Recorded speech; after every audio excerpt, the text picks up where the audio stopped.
নমস্কার, সবাইকে স্বাগত। আপনারা দেখছেন smart kitchen by Krishna Das Adhikari. আর আমি বানাচ্ছি আজকে একটা দারুন, এটা হচ্ছে চাল কুমড়ো বা পেঠা যাই বলুন, তা দিয়ে বানিয়েছি একটা চচ্চড়ি। আর কি কি দিয়েছি, কেমন করে বানিয়েছি অবশ্যই দেখুন।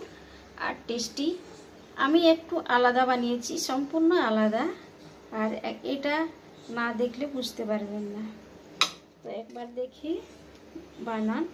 আর প্রথমেই আমার ভিডিওগুলো পাওয়ার জন্য ইউটিউব চ্যানেলে সাবস্ক্রাইব করে নিন আর দেখতে থাকুন আমি কেমন করে বানিয়েছি পেঠা, বা যে যে ভাষায় কথা বলেন, চাল কুমড়ো যাই বলুন, তাই দিয়ে বানিয়েছি। যেটা আমি বের করে নিয়েছি তার মধ্যে ছোট ছোট পাতা আছে, ডাঁটা আছে। তো এই চাল কুমড়ো ডাঁটা দিয়ে একটা আলাদা তরকারি বানাবো, তো সেটাও টেস্টি, সব কিছুই খাওয়া যায়। তো বানাবো কেমন, দেখতে থাকুন। যারা জানেননি তাদের জন্য আমি কেটে নিয়েছি, আর এটা একটা দেখিয়ে দিচ্ছি যারা জানেন না। এইভাবে এগুলো বের করে দিতে হবে, টানলেই বেরিয়ে যাবে এমনি করে। তারপরে এটাকে ছোট ছোট কেটে নিতে হবে। এমনিভাবে সবগুলো কেটে নিয়েছি। সামান্য একটু নুন দিয়ে উষ্ণ গরম জল করলাম, এটার মধ্যে এগুলো ধুয়ে নেব। পুরোটা ধুয়ে নিয়েছি। আর বেগুন, আলু, ডাঁটা দিয়ে চচ্চড়ি। সর্ষে তেল দিলাম, আর কড়াইটা গরম হয়ে গেছে।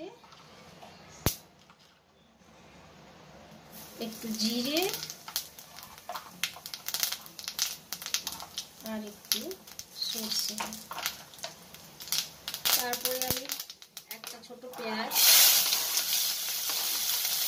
আর আটখানা কাঁচা লঙ্কা, লঙ্কাটা অবশ্যই বড় আছে, দিয়ে তুলে দিলাম।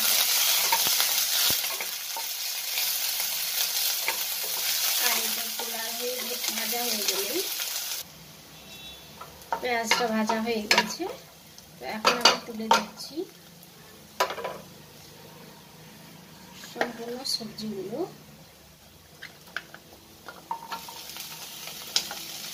চাল কুমড়ো ডাঁটা এবং পাতা, তারপরে বেগুন, আলু।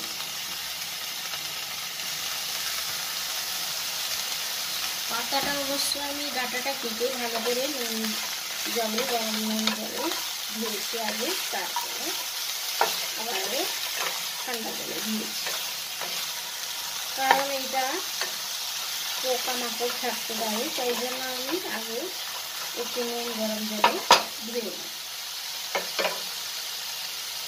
এখন দিচ্ছি আমি নুন,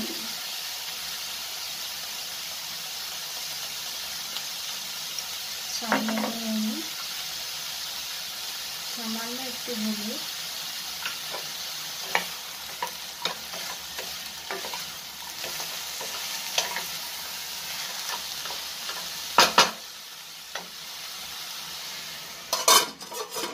ঢাকা দিয়ে দিলাম।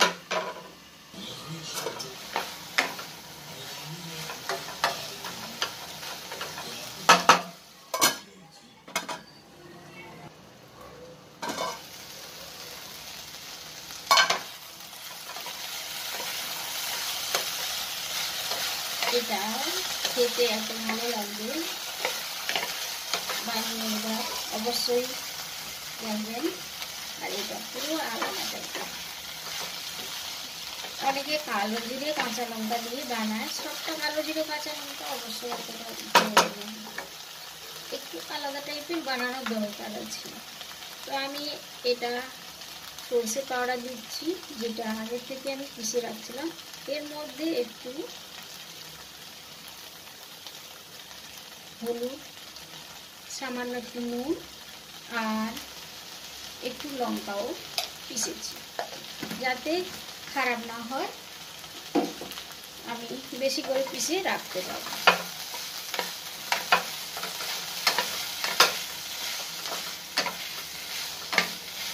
তো আমি খুব বেশি দিচ্ছি না, এটার মধ্যে কম করেই দিলাম, সামান্য আর একটু দিয়ে দিই। এই ছোটো চামচ আছে তাই জন্য ছোটো টিস্পুন যেটা আর একটু দিয়ে দিলাম। খুব বেশি অবশ্য না, এটা খুব বেশি মনে হচ্ছে কি, খুব বেশি না। যে যা দেখে একটু অবশ্যই বানাবেন, আর দেখলেই বুঝতে পারবেন যে কতটা আমি দিয়েছি।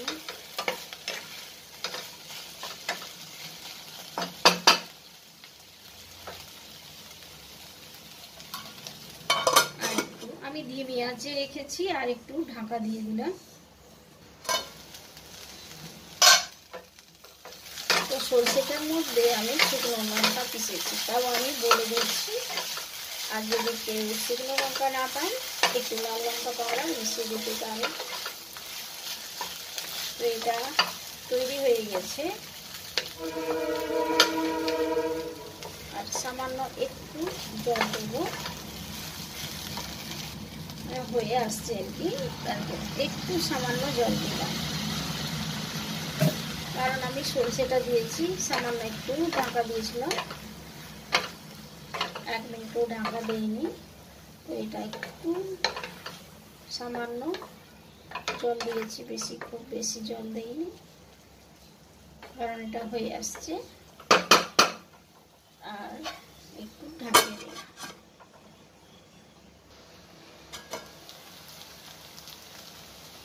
সামান্য একটু আমি চিনি দিলাম,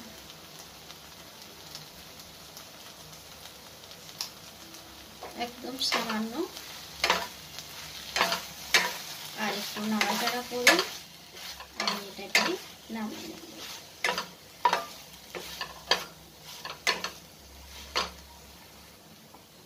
আর একটু সরষের তেল দিলাম,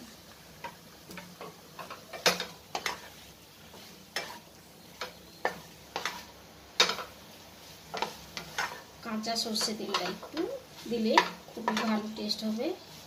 আর একটা জায়গার মধ্যে আমি নিয়ে নিচ্ছি,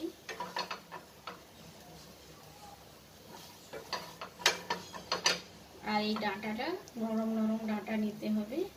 আর আমি একটু নিয়ে দেখাচ্ছি, এটা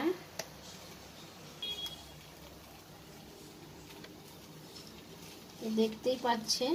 আমি এর উপরে একটু, গ্যাসটা আমি বন্ধ করে দিলাম, একটু কাঁচা নারকেল পিষে বা ঘিসনিতে ঘিসে একটু এর সঙ্গে মিশিয়ে দিলে, আর একটু